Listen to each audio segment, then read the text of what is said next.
Hi, this is Adam Ginsberg. In this short video tutorial, I'm going to go through the steps necessary to find both the ASIN and the SKU so that when you are submitting a prep form through the Prep Center, you know exactly where to get that information. So the first thing you're going to want to do is log into your Amazon seller account.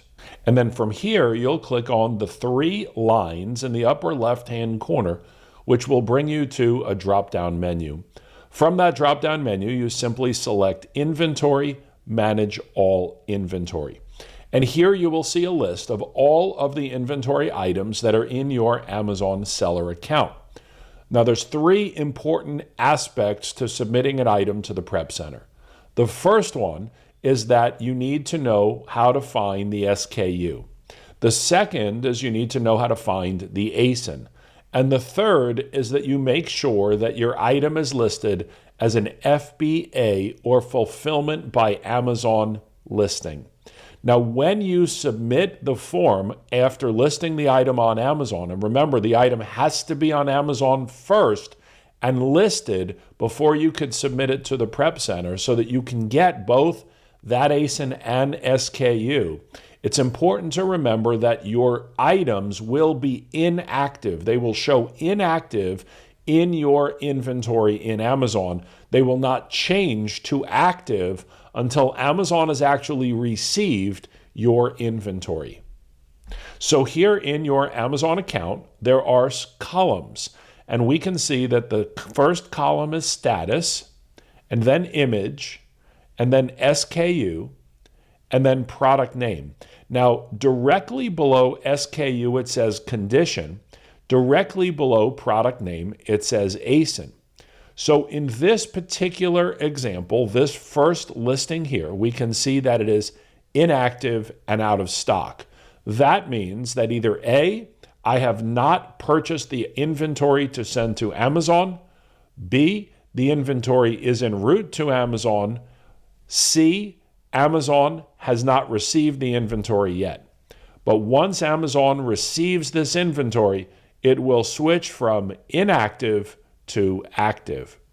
Then from there, you'll see we have the SKU. Now, this set of letters and numbers needs to be copied in full. So if I simply highlight all of it, we can see that that would be the accurate SKU. We have to make sure that we are copying this information in full. I'm not in this video going to go through how to submit a prep form. I just want you to know how to find the information. Next, you'll see the ASIN. The ASIN is below the title. So we have here B07, etc., etc., etc. An ASIN will always start with a B. And once again, when you copy the ASIN and paste it into the prep form, make sure there are no spaces before or after. And then the final piece that I want you to see here is where it says available 0, available 0, available 0, available 0. And this one says available 0, and it is in a box. If the inventory number is in a box like this, that will designate that as an FBM listing. FBM listing. And if it's FBM, it must be converted to FBA before it can be submitted to the Prep Center. What you have to recognize is that when you are submitting a form to the Prep Center, the Amazon account that you have linked to the Prep Center knows what your ASIN is and knows what your inventory is.